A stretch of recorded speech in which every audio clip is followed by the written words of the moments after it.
mereka menolaknya, makanya mereka itu tanpa pengertian yang benar. Begitu. Nah, Paulus sudah bertobat dari pengertian itu, gitu. Maka dia sangat ingin orang-orang Yahudi juga akhirnya menjadi percaya seperti dia.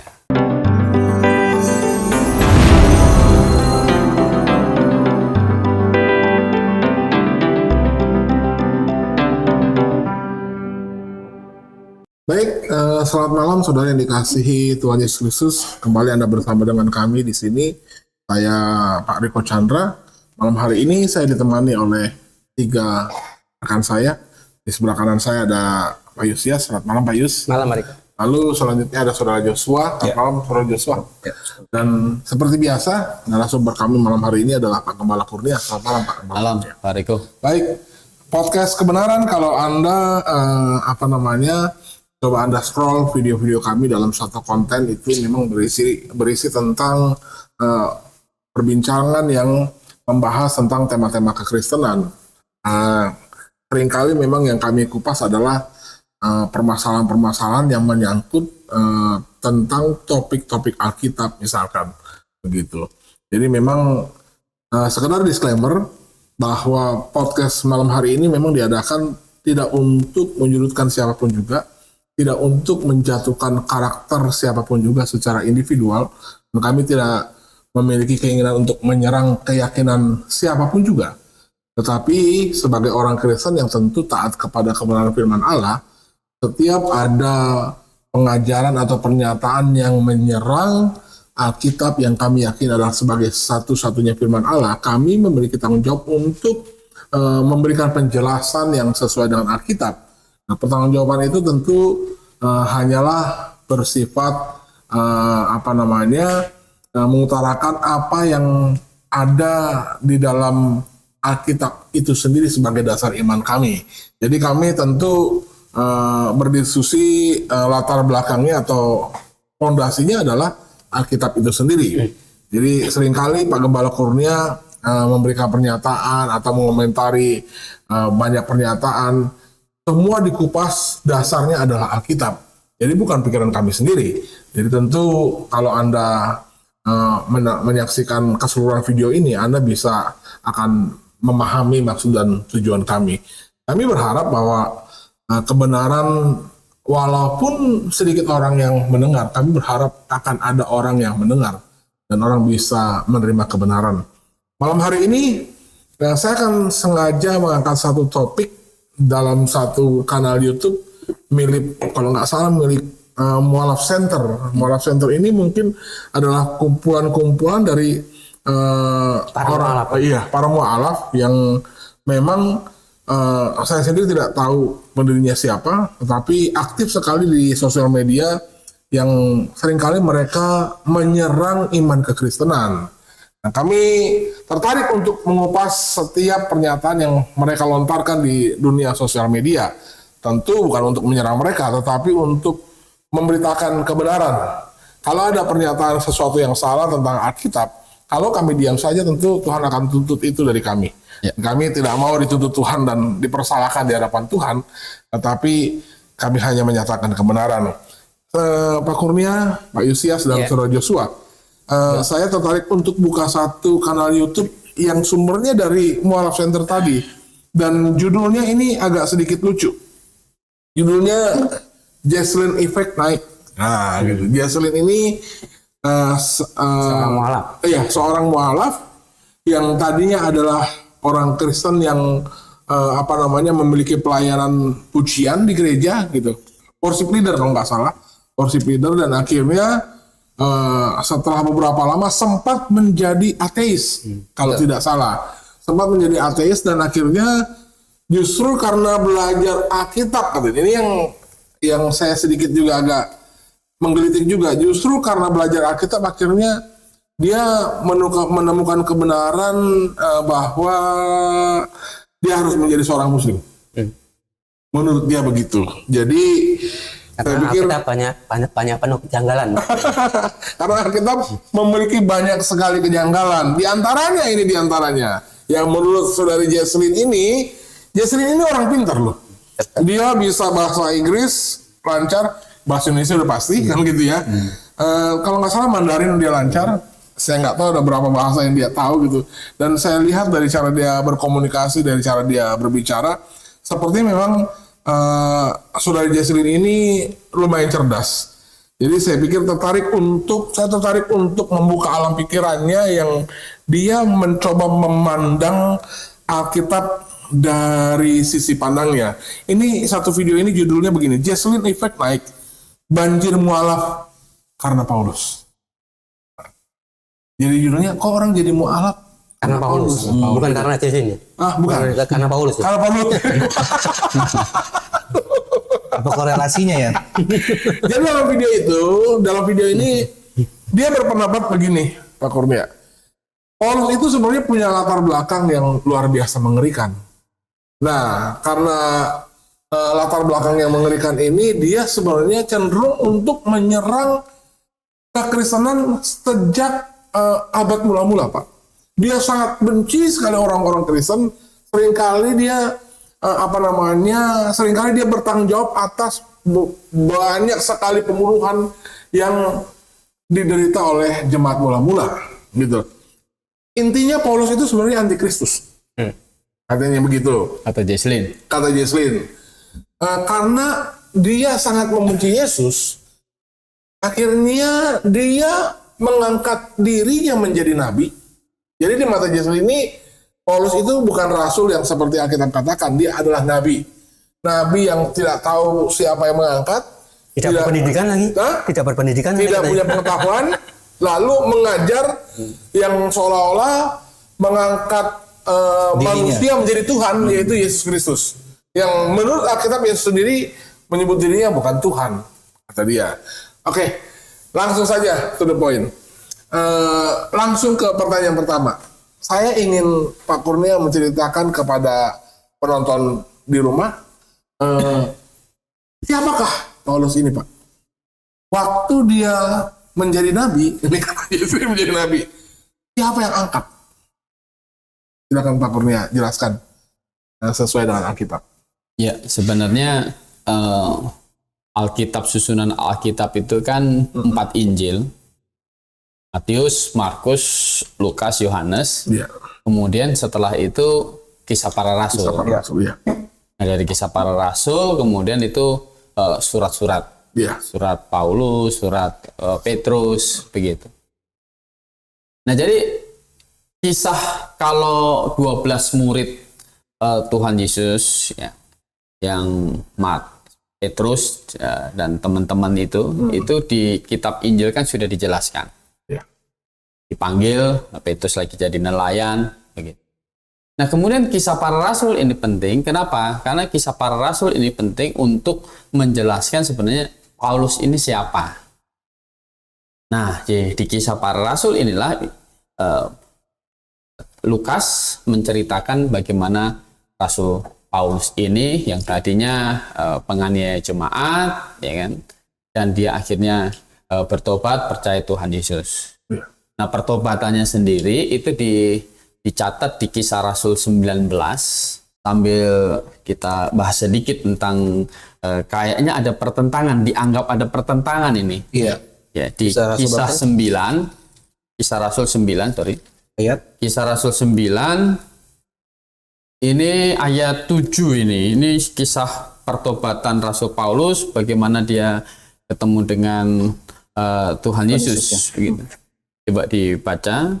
Maka termangu-mangulah teman-temannya seperjalanan, karena mereka memang mendengar suara itu, tetapi tidak melihat seorang juga pun. Ya, jadi ini coba kita naik dari atas, dari ayat 3 deh.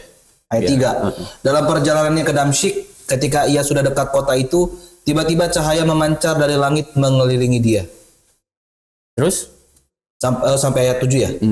Ia rebah ke tanah dan kedengaranlah olehnya suatu suara yang berkata kepadanya, Saulus, Saulus, mengapakah engkau menganiaya aku? Jawab Saulus, siapakah engkau, Tuhan? Katanya, akulah Yesus yang kau aniaya itu. Tapi bangunlah dan pergilah ke dalam kota. Di sana akan dikatakan kepadamu apa yang harus kau perbuat. Maka termangu-mangulah teman-temannya seperjalanan, Karena mereka memang mendengar suara itu, tetapi tidak melihat seorang juga. Nah, jadi ini teman-temannya katanya Nggak lihat. mendengar, Ya, mendengar suara, tetapi tidak apa? Tidak melihat. Nah, Paulus juga menceritakan ulang di Kisah Rasul pasal 22 ini, ayat dari ayat 7 sampai 9. Ya. Maka rebalah aku ke tanah dan aku mendengar suatu suara yang berkata kepadaku, Saulus, Saulus, mengapakah engkau menganiaya aku? Jawabku, siapakah engkau, Tuhan? Katanya, akulah Yesus orang Nazaret yang kau aniaya itu. Dan mereka yang menyertai aku memang melihat cahaya itu, tetapi suara dia yang berkata kepadaku tidak mereka dengar. Nah, kalau yang di Kisah 9 tadi Dengar. mereka mendengar. Iya. Kalau yang di sini katanya mereka Gak dengar suara. tidak mendengar gitu. Jadi orang itu kan ini Alkitab kan nggak bener kan ini gitu. Nggak konsisten Nggak gitu. konsisten. Yang benar. Bertentangan yang satu bilang Dengar. yang satu bilang apa? Nggak dengar. Nggak dengar gitu. Nah, sebenarnya ini hanya salah penerjemahan saja gitu. Hanya salah penerjemahan karena kata yang dibalik kata dengar yang diterjemahkan di sini adalah kata dasarnya dari aquo. Aquo itu juga bisa di samping mendengar itu juga bisa mengerti. Jadi kalau kita gabungkan dua cerita ini, teman-temannya itu mendengar suara Tuhan Yesus itu, suaranya ada yang berbicara kepada Paulus itu mendengar, Tapi nggak ngerti. tapi tidak mengerti. Artinya ada kemungkinan menggunakan bahasa lain.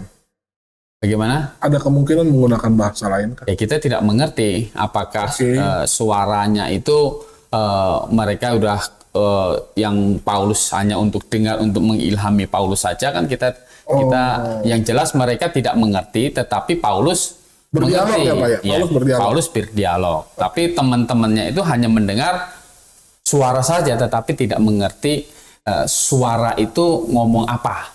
Yang dimaksud begitu Pak ya. Gitu. Jadi tidak mengerti. Iya. Nah, jadi ini ada kisah Rasul Paulus, pertobatannya. Karena awalnya memang dia ini adalah datang ke kota Damsyik ini dengan membawa surat dari Mahkamah Agama orang Yahudi untuk menangkap orang-orang Kristen di Damsyik ini, gitu.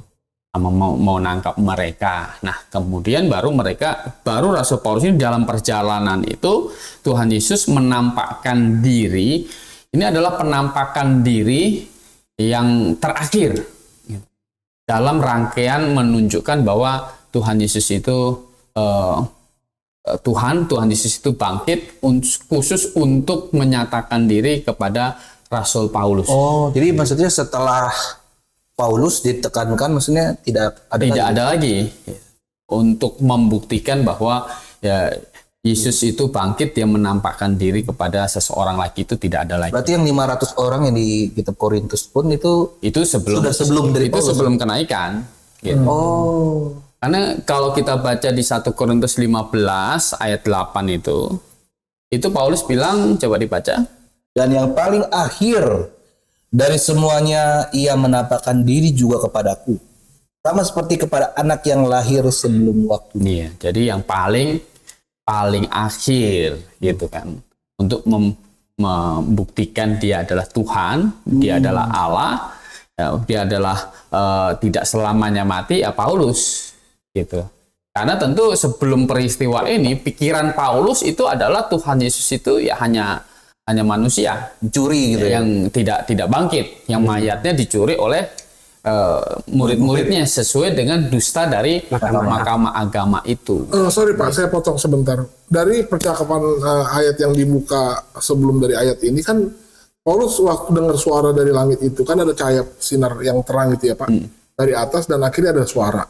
Yang menarik buat saya adalah ini pertanyaan saya, tahu dari mana itu suara Yesus? Apakah Paulus sebelumnya sudah mempelajari tentang Yesus itu sendiri sehingga dia kan gini loh Pak, nggak ada orang yang tahu suara orang kalau dia nggak kenal dekat. Contoh, saya tahu Pak Yus itu suara Pak Yus karena saya udah sering ketemu Pak Yus. Demikian juga Pak Kurnia, demikian juga dengan Joshua. Dan mungkin kita TikTok bisa begitu. Pak Kurnia juga dengar suara saya, Pak Kurnia tahu ini suara Pak Riko gitu loh. Nah bagaimana Paulus bisa tahu itu suara Tuhan gitu loh. Dan memang memastikan itu benar-benar adalah suara Tuhan Yesus. di dalam percakapan ini kan Tuhan Yesus sendiri Iya. yang di dalam suara itu, kalau kita baca Kisah Rasul 9 tadi ya, Iya. tanya Saulus, Saulus, mengapa engkau menganiaya aku? Iya. Nah itu Tuhan berkata seperti itu. Nah Saulusnya waktu itu nggak tahu itu siapa kan gitu. Oke. Nah maka siapakah engkau Tuhan? Kan gitu. Siapakah engkau Tuhan? Nah, katanya akulah Yesus yang kau aniaya itu. Jadi yang menerangkan itu adalah Yesus, adalah Tuhan Yesus itu sendiri. Dan Rasul Paulus bertanya kan itu. Ayat 5 bertanya, jawab Saulus, siapakah engkau? Ya. Siapakah, maksud saya gini loh, Paulus kok bisa tahu itu suara Tuhan ini? Tuhan katanya, siapakah engkau? Apakah engkau Tuhan? Gimana sih bahasanya? Bukan mungkin karena dia menampakkan diri juga kan Pak ya? Iya, dia menampakkan diri. Artinya begini, bisa bayangkan itu langit terbuka kan begitu. Ya. Tentu itu bisa terjadi karena proses pewahyuan kan masih berlangsung. Karena itu fenomena supranatural, Pak. Betul. Oke. Jadi Allah masih bisa memberikan pewahyuan, dan ini adalah penampakan diri Tuhan Yesus, kata Rasul Paulus, ini yang paling terakhir. Jadi jelas tuh Pak ya. gitu. Berarti Jadi tidak ada lagi. Yang sekarang kan kalau kita lihat konteksnya, konteks masa kini gitu ya Pak, mesti banyak yang bilang melihat ada penampakan.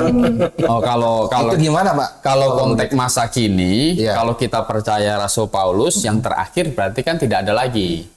Begitu. Nah, kalau kepada Rasul Yohanes, itu kan Rasul Yohanes kan bukan orang yang begini, yang tidak pernah ketemu Tuhan Yesus. Beda Kan konteks gitu. ya Pak. Nah, kalau Paulus ini adalah memang tadinya belum pernah ketemu. Nah, ini yang terakhir sama dia, sama Rasul Paulus. Berarti sebenarnya kita bisa dikatakan Kristen masa kini sebenarnya diwakili dengan Paulus gitu Pak.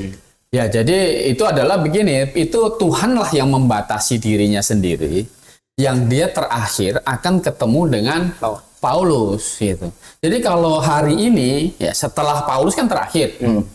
Kemudian hari ini kemudian ada orang yang bilang dia ketemu dengan Tuhan, itu berarti bukan Tuhan yang ketemu dengan Paulus. Karena Tuhan atau pribadi yang ketemu dengan Paulus bilang dia yang paling terakhir. Nah, nggak mungkin ini salah, nggak mungkin Tuhan itu Berarti sendiri. maksudnya gini Pak, kalau mau berarti clearnya kalau kita masih percaya dengan adanya penampakan Yesus gitu ya Pak, setelah Paulus, berarti sama aja kita mau menyalahkan perkataan Paulus ini juga dong Pak? Betul. Ini gimana Pak? Itu membuka diri kepada penyesatan. Nah ini gimana Pak Riko? Berarti memang fenomena kan banyak tuh Pak di medsos yang gambar Yesus lah di langit kan gitu. Iya. Nah. Berarti kita orang Kristen seharusnya memberanikan diri bahwa sebenarnya itu bukan dari Tuhan. Bukan. Singkatnya itu ya Pak. Oke. Nah, jadi kembali kepada persoalan Paulus ini Paulus ini di dalam kekristenan itu adalah figur yang sangat penting. Gitu. Iya. Jadi kalau orang berpikir menyerang Paulus itu sama aja sebenarnya menyerang Yesus Kristus sendiri, gitu. Jadi kalau orang mempertentangkan Paulus dengan Yesus Kristus itu adalah strategi iblis. Itu antikris Pak? Antikristus itu strategi iblis untuk mengacaukan iman Kristen. Gitu. Iya. Padahal, ya kan, ini Rasul Paulus ini ajarannya ini tidak ada satupun yang bertentangan dengan ajaran Yesus Kristus. Standar moral, ya kan, yang diajarkan oleh Rasul Paulus ini sama dengan standar moral yang diajarkan oleh Tuhan Yesus. Ya. Tuhan Yesus bilang nggak boleh menceraikan istri. Jadi hanya maut yang memisahkan, ya kan, monogami. Nah, Paulus mempertegas itu. Ya. Kenapa? Karena ya memang sama yang memberikan ide untuk Paulus mengajar itu adalah Tuhan sendiri. Gitu. Jadi bukan dia punya ide baru, bukan. Karena sebagai seorang Rasul Yesus Kristus, dia itu hanya menyampaikan apa yang Tuhan ingin untuk diajarkan. Itu rasul. Rasul Yesus Kristus itu berarti kan dia utusan dari Yesus Kristus. Nah, jadi dia tidak akan melakukan yang bertentangan dengan yang Yesus Kristus ajarkan. Gitu. Jadi dia tidak bukan ide dia sendiri gitu. Tapi tadi Pak yang Pak Riko tadi sempat kutip juga ya dari perkataan Ci Jesslyn, katanya nabi ya katanya. Nah ini gini, ini kita lebih tajam lagi pas pernyataan Jesslyn tadi Pak. Ini kan menurut Jesslyn ini adalah nabi. Tapi kan Alkitab Paulus bukan nabi tapi rasul. Ya rasul. Sebenarnya secara fungsinya hampir sama. Nabi dan rasul sebenarnya kan sama-sama sebagai ambasador, perwakilan. Bedanya adalah kalau ini adalah Tuhan, ini manusia. Kalau nabi dia menghadap Tuhan karena ini mewakili manusia berbicara kepada Tuhan kan gitu. Itu imam. Itu imam. Oh iya, Nabi imam, sama. ya. Maksud saya, nabi kan begitu. Nah, pertanyaannya kan dari semua nabi-nabi yang dicatat di Alkitab, ini mukjizatnya banyak loh, Pak. Yang paling terkenal kita bilang Musa. Musa dari ular, dari sampai belah laut, apa segala macam. Itu nabi banyak mukjizat. Apakah Paulus punya kelebihan dibandingkan dengan kita sebagai orang Kristen biasa? Apa yang Paulus apa yang dari sisi Paulus dianggap lebih daripada kita yang kita tidak bisa miliki, yang tapi Paulus punya gitu ya, kira-kira begitu ya Pak? Ya. Jadi apa yang bisa Paulus lakukan yang kita tidak bisa lakukan gitu Pak? Jadi gini, rasul itu dibedakan dari nabi, kenapa? Karena memang rasul ini adalah Tuhan pakai sebagai satu perwakilan Tuhan setelah dia naik ke surga. Iya. Karena Israel menolak kan, maka ini akan menjadi sebagai salah satu juga dasar dari jemaat. Gitu. Jadi jabatan nabi dan rasul ini adalah di dalam gereja ini sebagai pondasi, gitu. Pondasi. Kenapa? Karena mereka lah yang dipakai Tuhan untuk menurunkan firman Tuhan ini, yang tertulis ini, Alkitab ini, kan begitu.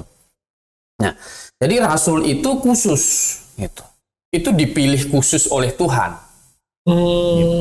Jadi itu tidak ada orang yang bisa menginginkan saya ingin jadi rasul.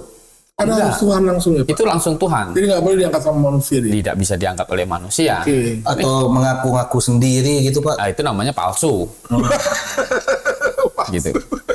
Nah, maka salah satu bukti bahwa dia adalah rasul adalah karunia-karunia mujizat yang diberikan kepada Rasul Paulus itu.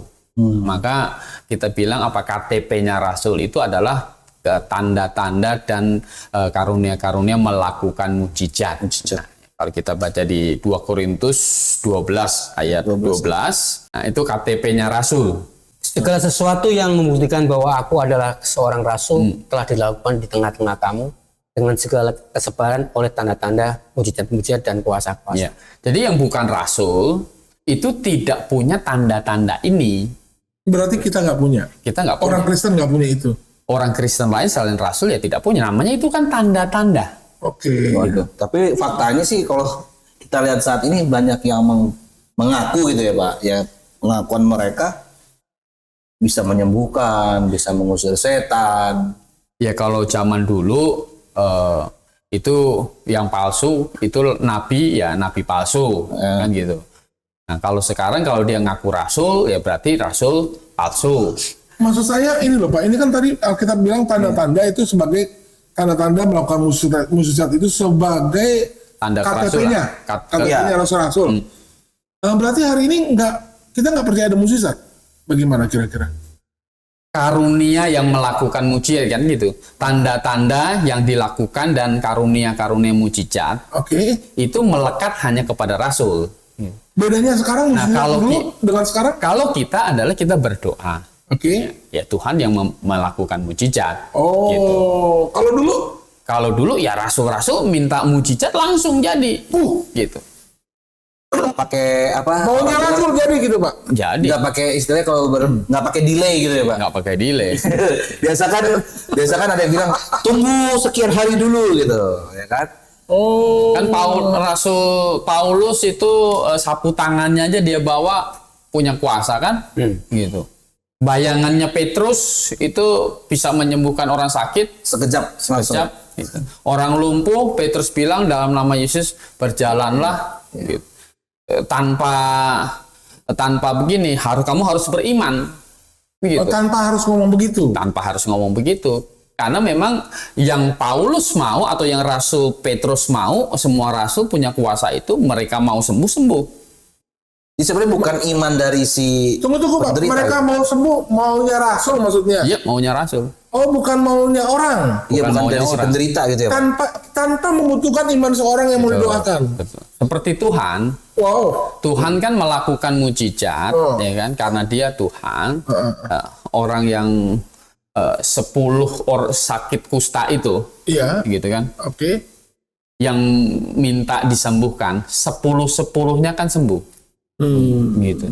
Yang sebenarnya yang sungguh-sungguh percaya Dia Tuhan siapa? Satu doang. Cuma satu doang. Tapi yang 99 yang tidak percaya tadi itu juga apa? Itu juga sembuh. Gitu. Berarti memang sebenarnya tanda mukjizat ini sebenarnya untuk memberikan keyakinan kepada orang supaya percaya kepada pemberitaan Injil. Betul. Oke. Kalau Tuhan Yesus melakukan mujizat, itu supaya akhirnya orang percaya dirinya ini adalah Tuhan. Dirinya adalah Mesias. Ya kan? Memang dia adalah Allah yang menjadi manusia. Maka Tuhan Yesus melakukan tanda-tanda mujizat-mujizat itu. Nah, Tuhan Yesus naik ke surga, kemudian rasul-rasul ini adalah wakilnya. Dan ini diberikan otoritas kepada Tuhan, oleh Tuhan untuk melakukan apa yang Tuhan lakukan yang tanda-tanda itu. Gitu. Oke. Otoritasnya dikasih Tuhan Sama ya? full. Oke, kalau otoritas itu atau berarti kalau tanda melakukan mukjizat sebagai tanda kerasulan untuk membuat orang percaya, kan gitu ya Pak? Betul. Berarti boleh dong saya bilang Pak Yus sudah nggak butuh lagi nih mukjizat. Bagaimana? Pak Yus sudah nggak butuh lagi mukjizat. Tanda Pak Yus tidak butuh. Mukjizat karena kan udah percaya. Gimana kira-kira Pak?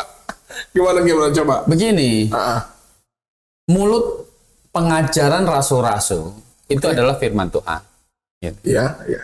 Nah, supaya untuk orang-orang percaya bahwa rasul-rasul itu adalah dari Tuhan, dia adalah utusan Tuhan. Oke. Dikasihlah kuasa Tuhan kepada mereka. Iya, iya. Nah, mereka akhirnya menuliskan, dipakai Tuhan menuliskan kitab perjanjian baru ini. Iya. Ya kan seperti itu. Nah, ini kan sudah final kan? Iya, iya. Jadi tidak diperlukan lagi orang-orang yang melakukan tanda mujizat untuk membuktikan bahwa omongan Alkitab ini firman Tuhan, nggak perlu lagi gitu. Nah, sudah cukup gitu. Jadi percaya rasul itu adalah utusan Tuhan, berarti memang percaya Alkitab ini adalah firman Tuhan, seperti itu. Jadi tidak perlu tanda-tanda lagi untuk mendongkrak firman Tuhan ini. Berarti maksud Pak Kurnia itu yang tidak membutuhkan mukjizat lagi untuk orang percaya adalah semua orang sebenarnya. Karena untuk orang percaya menjadi percaya hanya tidak. butuh Alkitab saja gitu ya. Betul. Oke. Jadi begini, kita tidak berkata bahwa Tuhan tidak bisa melakukan mujizat. Iya, Kan iya. gitu. Tuhan tetaplah punya kuasa. Bagi dia tetap tidak ada yang mustahil. Iya. Gitu. Tidak pernah berubah ya, Pak? Tidak pernah, kuasanya tidak pernah berkurang sedikit pun. Iya. Kan gitu.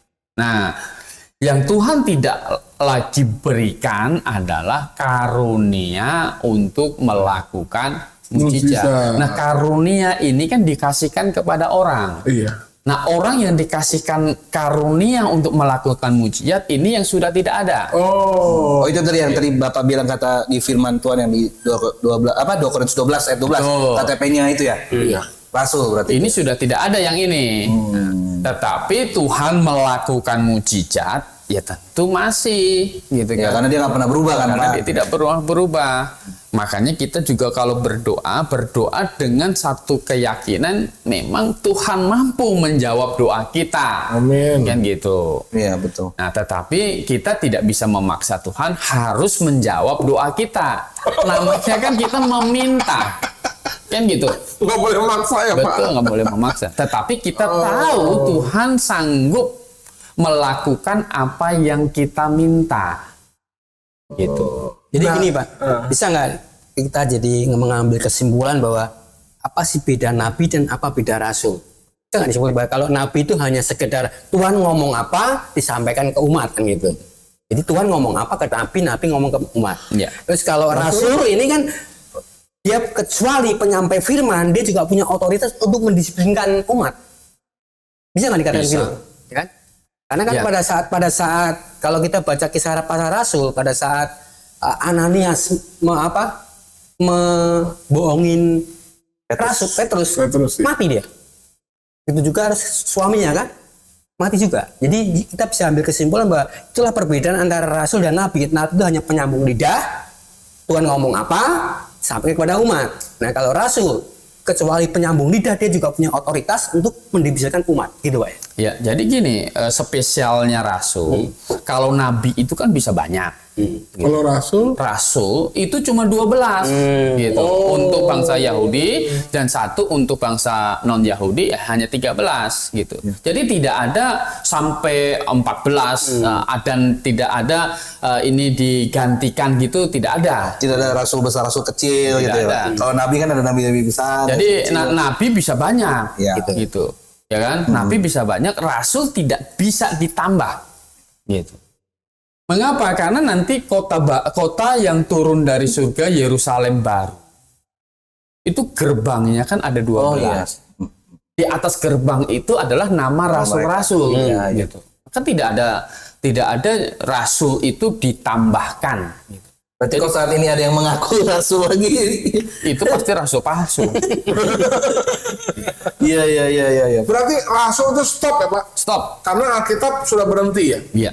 Wahyuannya, progresifnya ya Pak? Oke. Jadi tidak ada tambahan rasul. Jadi di gereja hari ini tidak ada rasul Atau gitu. jabatan rasul. ya. Jabatan rasul itu tidak ada gitu. Jabatan rasul tidak ada kan, Pak? Sekarang. Tapi yang saya pernah Setelah dengar Alkitab selesai ditulis, jabatan nabi dan rasul sudah tidak ada. Tapi yang saya pernah dengar katanya jabatan memang sudah nggak ada.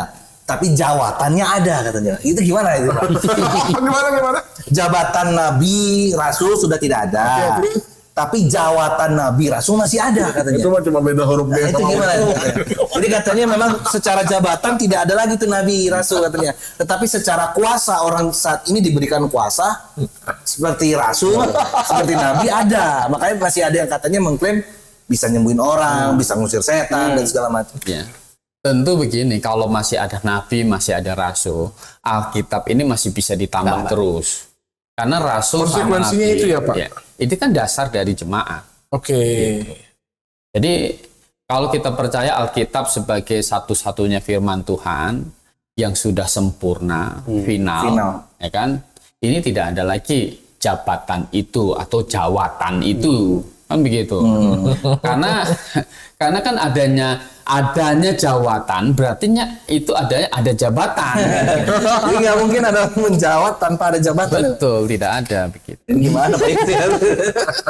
Nah, jadi sebetulnya orang-orang yang seperti itu sebetulnya dia kurang cinta kebenaran. Bahkan dikatakan tidak cinta kebenaran.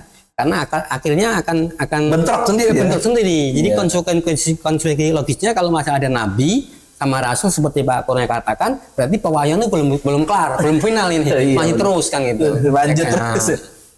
Ya, jadi gini, rasul sama nabi itu adalah yang Tuhan pilih khusus. Itu istilahnya itu hak prerogatif Tuhan untuk memilih dua jabatan ini, nabi dan rasul. nabi dan rasul. Yeremia dipilih. Dia nggak mau, aku sudah memilih kamu dari sejak kamu dikandung ibumu. Iya, Begitu kan? Gitu. Jadi jangan banyak alasan. Artinya apa? Pilihan Tuhan itu untuk jabatan rasul dan nabi ini dia tidak mungkin salah pilih orang. Jadi kalau ada yang ngaku-ngaku itu perlu dipertanyakan, Pak ya. Lalu mungkin orang bilang, kok berarti salah pilih Yudas? Kan gitu. Oh. Jadi Tuhan itu memang sudah tahu dari semula Yudas ini nanti tidak percaya. Gitu. Nah, jadi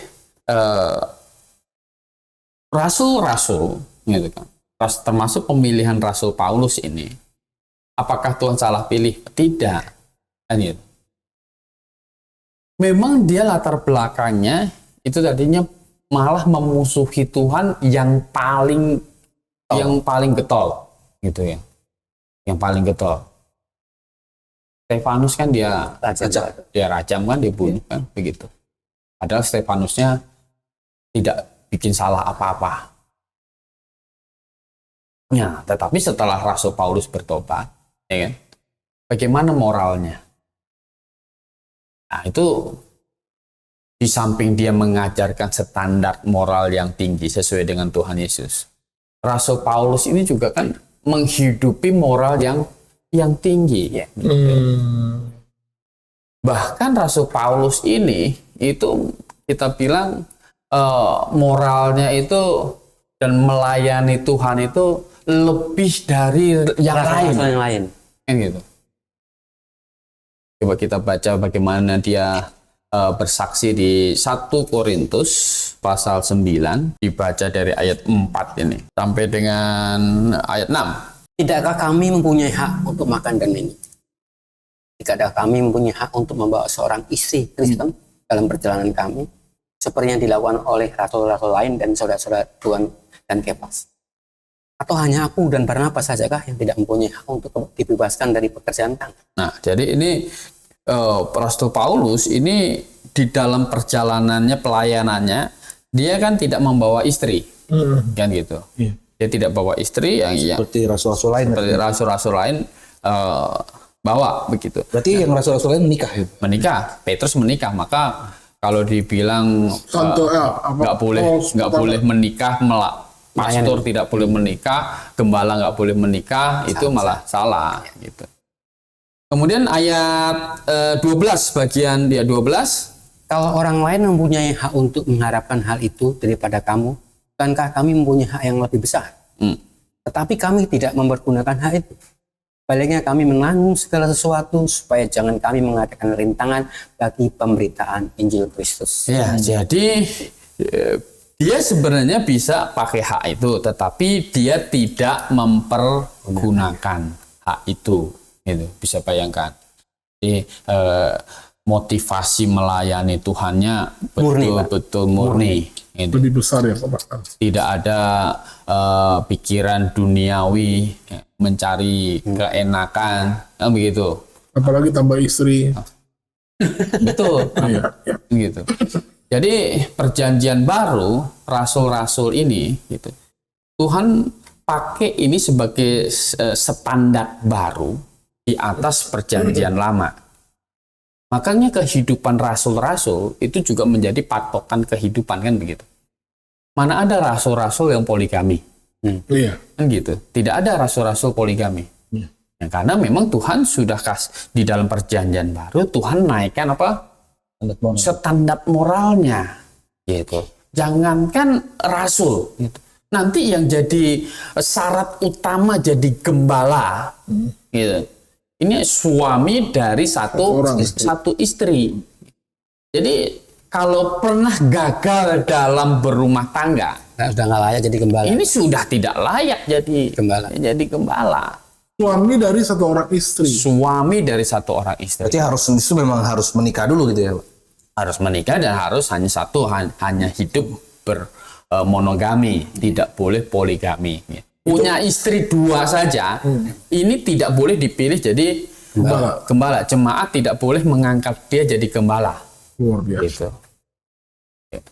Jadi kehidupan rasul ini Tuhan pakai sedemikian rupa karena ini contoh dari jemaat ini. Dan gembala-gembala, ya kan? Itu juga harus hidup menjadi contoh. Maka standar jadi jabatan gembala itu untuk ditabiskan itu diatur tinggi. Begitu. Teladan gitu ya. Harus jadi teladan. Gitu. Jadi kalau misalnya kemudian ada orang yang punya ajaran, ya, tetapi hidup moralnya lebih rendah dari Paulus, gitu. Ya kita lebih percaya mana? Pak Paulus kan? Iya. Gitu. Kalau ada kemudian orang setelah Rasul Paulus mengaku diri jadi nabi, Istrinya banyak. istrinya banyak, tetapi hidup moralnya kan tidak lebih tinggi dari Rasul Paulus. Ya, maka kita pilih mendengar ajaran Paulus atau pilih mendengar ajaran nabi itu. Iya. Onderdil aja kita lebih percaya yang asli daripada yang KW, Pak. Oh iya. Asli harganya mahal. Makanya kan tidak mungkin ini Paulus ini bertentangan dengan Tuhan Yesus gitu. Justru Tuhan Yesus itu memilih Paulus sendiri gitu kan. Jadi khusus dipilih ya, kalau kita balik ke Kisah Para Rasul pasal 9 itu. Tadinya Ananias itu juga tidak mau itu. Takut ya, Pak? Takut dia. Kalau dia tahu latar belakang Paulus itu Saulus ya, Pak? Betul. Nah, tetapi Tuhan Yesus datang kepada Ananias kasih tahu begini, ayat 15 di Kisah Rasul 9. Ya. Pergilah sebab orang ini adalah alat pilihan bagiku. Nah, jadi Tuhan Yesus sendiri bilang ini alat pilihan bagiku. Untuk memberitakan namaku kepada bangsa-bangsa lain serta raja-raja dan orang-orang Israel. Aku sendiri akan menunjukkan kepadanya betapa banyak penderitaan yang harus ia tanggung oleh karena nama. Iya. Jadi maka sebenarnya apa? Konsep ajaran tentang keselamatan yang diajarkan oleh Rasul Paulus di dalam surat-suratnya. Jadi kalau ada orang bilang itu berbeda dengan yang diajarkan Tuhan Yesus, berbeda dengan yang diajarkan kitab Perjanjian Lama, ini salah besar. Kan gitu. Jadi mungkin dia lihat dari mana kali ya Pak ya, bukan dari sebenarnya kan ya? gini, ide ya kan bahwa diselamatkan itu karena iman, bukan karena usaha manusia, bukan karena perbuatan. Bukan idenya Paulus. Iya, bukan karena melakukan hukum Taurat, ya kan? Itu bukan ide Paulus. Itu sebenarnya di dalam Perjanjian Lama pun itu Tuhan sudah sampaikan, gitu. Kalau kita lihat kisah hidupnya Nuh, lah, ya kan? Kisah hidup Nuh itu di antara orang sejamannya itu adalah orang yang tak bercacat celah. Tetapi Nuh itu juga adalah orang yang mendapatkan kasih karunia. Kan gitu. Memang kok untuk masuk surga itu bukan berdasarkan perbuatan. Gitu. Kasih karunia dari Allah. Kenapa kasih karunia dari Allah? Ya karena kan dosa manusia itu hanya bisa dibereskan dengan penghukuman. Gitu. Nah, kasih karunia Allah itu bagaimana? Nah, kasih karunia Allah itu adalah ya Yesus Kristus itu. Di kitab Injil Yohanes pasal 3 ayat 16, karena begitu besar kasih Allah Bapa akan dunia ini sehingga ia mengaruniakan anaknya yang tunggal. Supaya setiap orang yang percaya kepadanya tidak binasa melainkan beroleh hidup yang kekal. Nah, ajaran bahwa orang diselamatkan karena bertobat dan percaya kepada Yesus Kristus itu sebenarnya di ajaran ini dilambangkan di dalam Perjanjian Lama juga. Paskah, ya. Kalau ulah ke-10 hari raya Paskah itu akhirnya jadi ditetapkan begitu. Itu apa? Mereka potong domba, darahnya itu dipoles di pintu kiri, atas, dan kanan. Kan begitu. Nanti kalau malaikat maut lewat, maka pintu yang ada darahnya polesan begitu, maka anak sulung di dalam pintu itu, di rumah yang pintunya ada polesan darah itu tidak dibunuh. Jadi malaikatnya itu melewati. Nah, itulah Paskah. Kan begitu. Kenapa? Karena inilah kasih karunia Allah. Ini gambaran apa? Allah memberikan keselamatan di dalam anak sulung di rumah itu. Dengan cara apa? Dengan cara Allah akan menghukumkan domba itu tadi. Maka domba Paskah. Nah, Yesus Kristus itu adalah anak domba. Paskah. Hmm. Dia disembelih, gitu kan? Maka penghukuman atas dosa dunia ini sudah selesai. Gitu. Ya. Jadi siapapun yang ada akhirnya bertobat, percaya kepada Yesus Kristus, itu malaikat maut akan lewat. Kenapa? Karena memang hukuman atas dosa kita itu sudah diselesaikan. Gitu. Nah, waktu perjalanan mereka keluar dari Mesir, Bangsa Israel. mereka pernah memberontak kepada Tuhan dan akhirnya mereka digigit ular gadung, ya. ular kobra, kan gitu. Nah, akhirnya banyak yang mati. Musa bilang, Tuhan ini bagaimana ini? Gitu. Tuhan bilang, bikin ular tembaga dan itu taruh di atas. Gitu. Nah, siapa yang melihat itu tidak akan mati. Ini adalah gambaran bahwa diselamatkan itu hanya lewat Iman.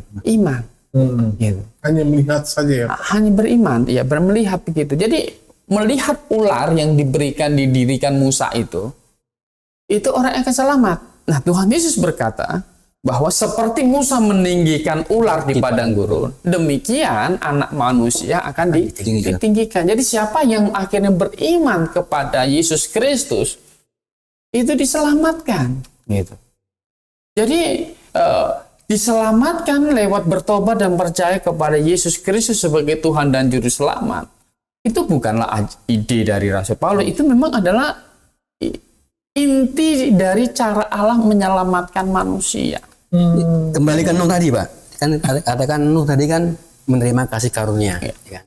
Terus bahwa di perjanjian lama ini orang-orang lama itu juga menerima karya penebusan Yesus Kristus lewat yang disimbolkan domba tadi. Betul. Apakah Nuh juga melakukan seperti itu, Pak? Ya, Nuh melakukan itu. Ada dalilnya? Ada ayatnya? Ada ayatnya. Ya. Kita lihat saja waktu pertama kali Nuh keluar dari Bahtera ya. Jadi setelah terombang-ambing cukup lama di Kejadian 8 ayat 20. Lalu Nuh mendirikan mezbah bagi Tuhan, dari segala binatang yang tidak haram dan dari segala burung yang tidak haram diambilnya beberapa ekor. Lalu ia mempersembahkan korban bakaran di atas mezbah itu.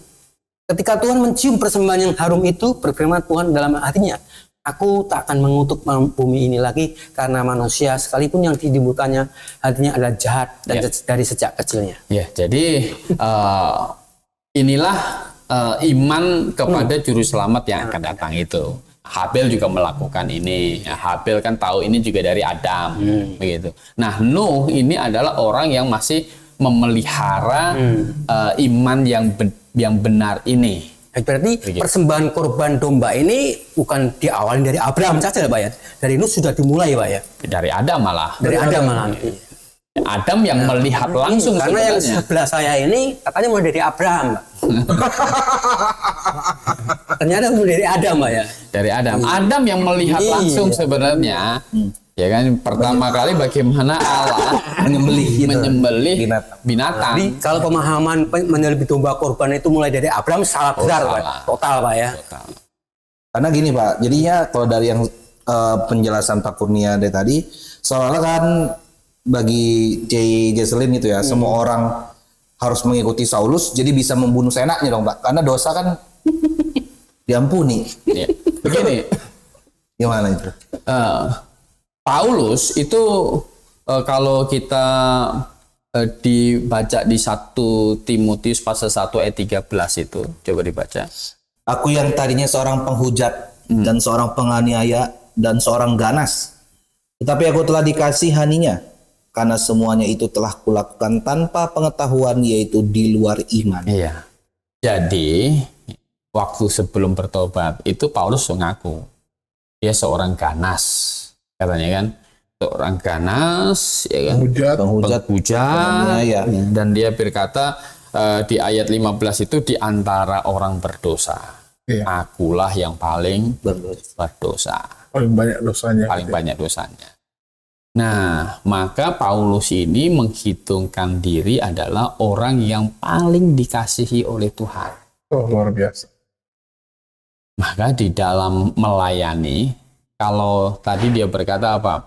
Orang lain punya hak berhak membawa istri Kristen dan lain sebagainya, tidak dicukupi oleh para kudus yang lain begitu. Tapi Paulus bilang, aku tidak mau memakai hak itu gitu. Dia bekerja lebih keras lagi. Kerja lebih keras daripada rasul-rasul yang lain. Kenapa? Karena memang dia menghitung diri adalah orang yang paling berdosa dan sudah karena dia menghitung paling berdosa, maka kasih Tuhan menurut penilaian dia itu adalah yang paling besar terhadap Rasul Paulus. Pada Rasul Paulus ya.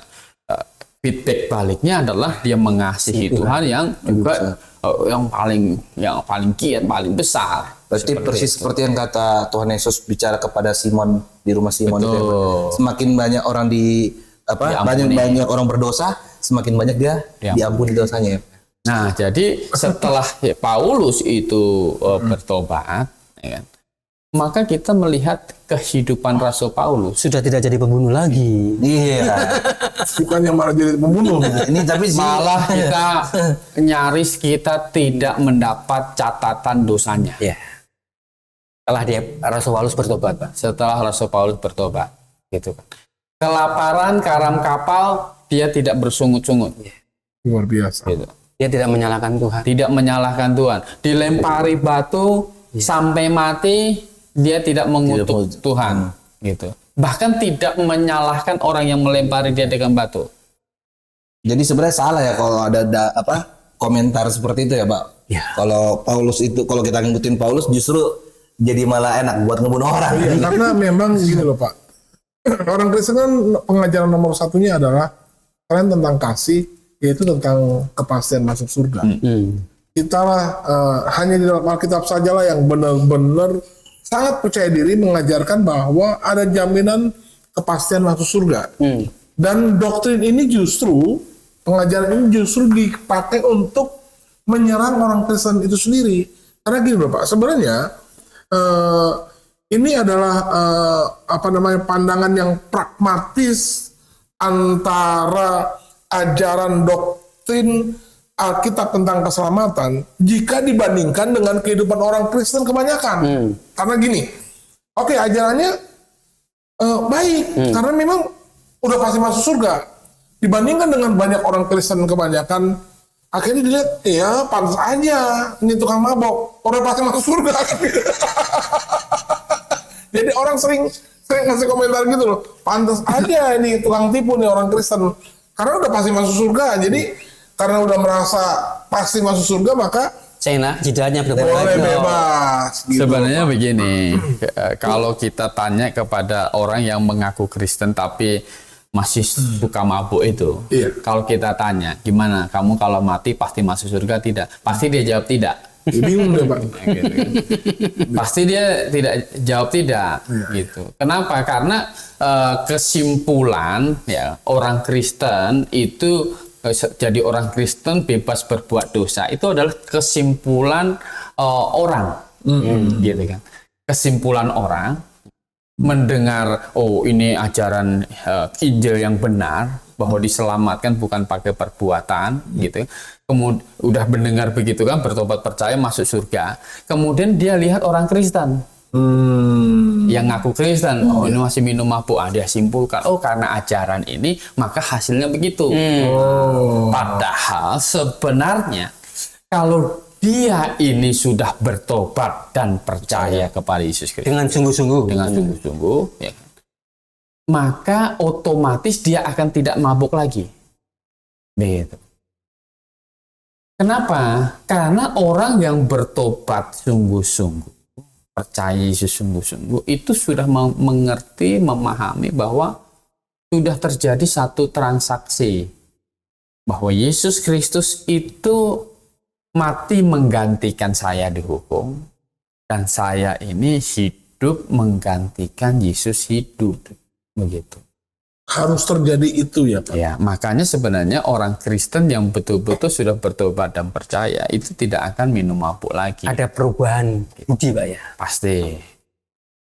Namanya kan bertobat. Ya. Ada bertobat itu akan nampak dari dia menjauhi dosa. Berarti setiap orang Kristen yang sudah percaya dan bertobat bisa dipastikan kualitas hidupnya atau moralnya semakin baik. Betul. Pasti ya, Pak. Pasti. Ini yang harus harus bisa dipastikan. Ya. Ya, coba kita baca di Roma 12, Pak. ayat apa? Ayat 1 sampai 2, Pak. Karena itu saudara-saudara, persembahan yang benar judulnya.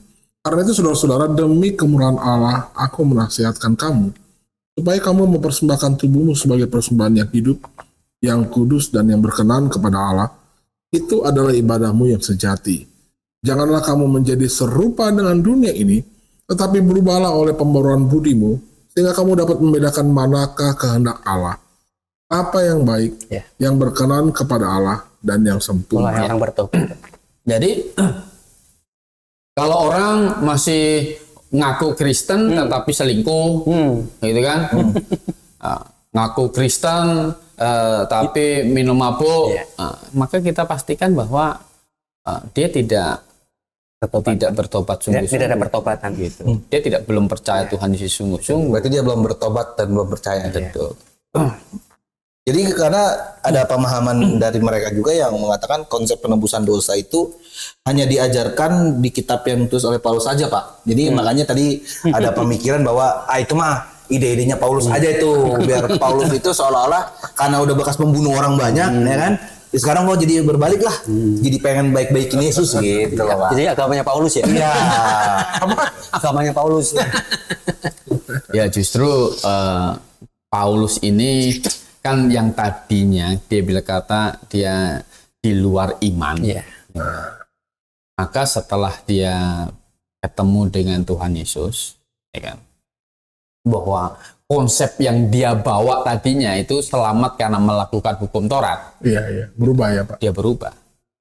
Ya karena kan kalau tidak salah Paulus ini kan orang Farisi, Pak ya. Ya. Iya kan? Maka dia bilang kepada surat di Roma pasal 10 ayat 1 sampai 3 itu, dia bilang kepada orang Yahudi tentang orang Yahudi bahwa dia itu berdoa sungguh-sungguh kepada orang Yahudi, teman sebangsanya, bahwa mereka itu apa? Giat untuk Allah seperti dia dulu. Gitu kan. Tapi tanpa Tapi pengetahuannya nggak Tapi tanpa pengertian yang benar. Gitu. Itu salah. Itu tidak menyelamatkan. Maka ketika Paulus akhirnya mendapatkan kebenaran yang menyelamatkan dia, sukacitanya kan sangat luar biasa. Gitu. Sebenarnya pemahaman yang tidak benar tentang orang Yahudi ini, Pak. Ini kan sebenarnya agak sedikit kalau saya bilang ngeri gitu. Kenapa saya bilang ngeri? Kebenaran itu kan sebenarnya pertama kali datang kepada bangsa mereka. Maka itulah kita orang-orang di luar dari orang Israel ini mengerti jalan keselamatan. Yang tadinya bahkan Allah itu Yesus sendiri datang kepada bangsanya sendiri. Nah, maksudnya tanpa pengertian yang benar, karena orang Yahudi tidak menerima Yesus sebagai Mesias. Sebenarnya itu saja intinya ya, Pak. Iya. Karena di dalam kitab perjanjian lama itu semuanya sebenarnya memimpin untuk orang akhirnya mengerti Yesus itu adalah Mesias. Itu sebenarnya intinya. Gitu. Jadi kalau akhirnya ketika Mesias yang dijanjikan itu datang, mereka tidak mengerti, ya kan? Mereka menolak, berarti kan sebenarnya mereka tidak mengerti hukum Taurat. Gitu. Karena semua hukum Taurat itu adalah bayangan dari yang akan datang, dan wujud dari hukum Taurat itu adalah Kristus. Luar biasa. Jadi Kristus sudah datang, mereka menolaknya, makanya mereka itu tanpa pengertian yang benar. Begitu. Nah, Paulus sudah bertobat dari pengertian itu, gitu. Maka dia sangat ingin orang-orang Yahudi juga akhirnya menjadi percaya seperti dia. Nah, kalau kita artikan begini, berarti orang Kristen bukanlah orang Israel rohani, bukan ya, Pak? Orang Kristen bukanlah orang Israel, bukan. Tetapi kalau dibilang begini, Bukan bangsa Israel. Iya. Kalau orang Kristen itu disebut pengikut Paulus. Artinya dalam pemahaman memiliki iman yang sama dengan imannya Paulus.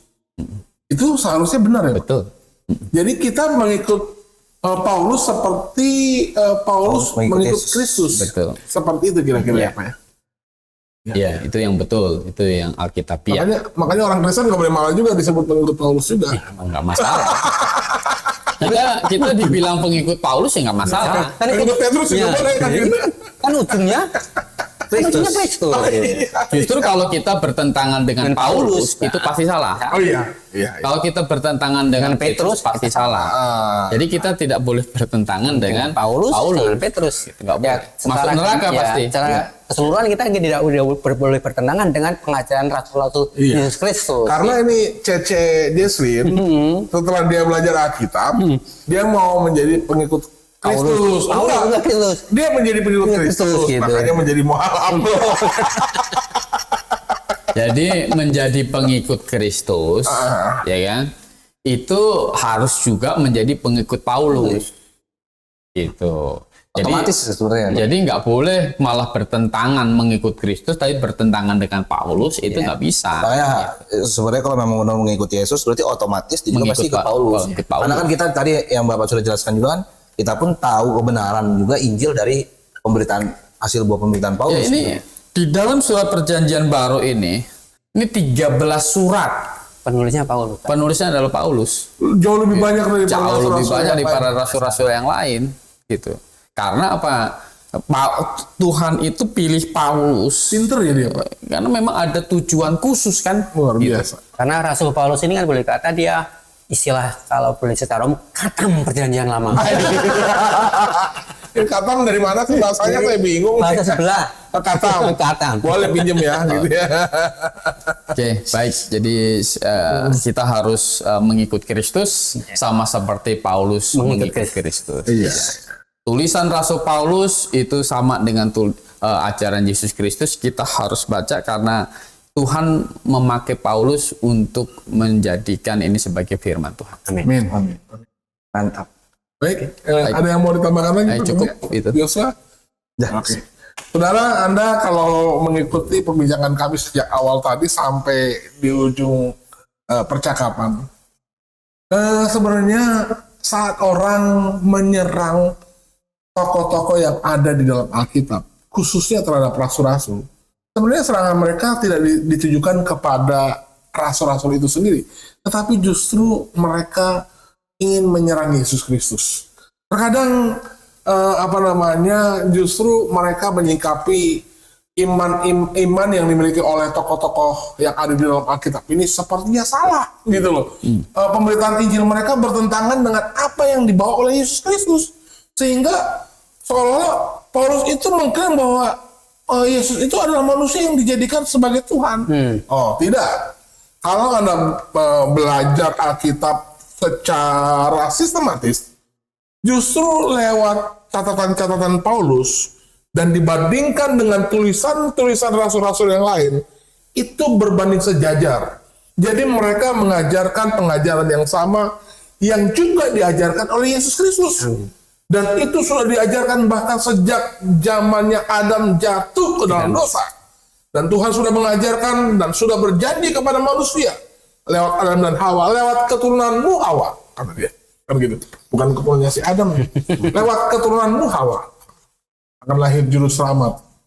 Dan itu menggambarkan kepada Mesias yang akan datang. Saat datang namanya adalah Yesus Kristus. Orang yang hidup di zaman Adam sampai tampilnya Yohanes Pembaptis, mereka bisa selamat lewat janji Mesias yang dijanjikan yang akan datang. Lalu bagaimana dengan kita? Bisa selamat lewat apa? Percaya kepada Mesias yang sudah datang. Termasuk juga Anda. Kalau Anda ingin diselamatkan, Anda harus percaya kepada Mesias yang sudah datang.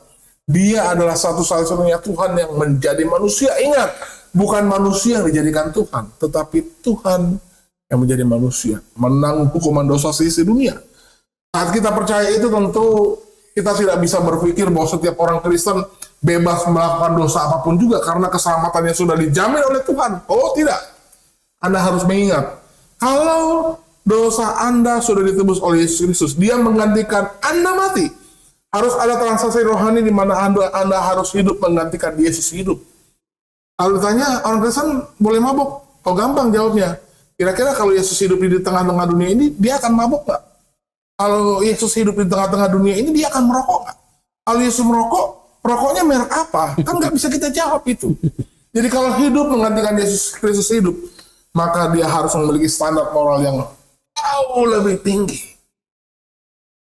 Nah, saya berharap penjelasan malam hari ini bisa memberikan Anda pencerahan bahwa oke, penyerangan terhadap Alkitab bisa saja terjadi, tetapi kami berharap itu tidak membuat Anda terjerumus ke dalam api neraka.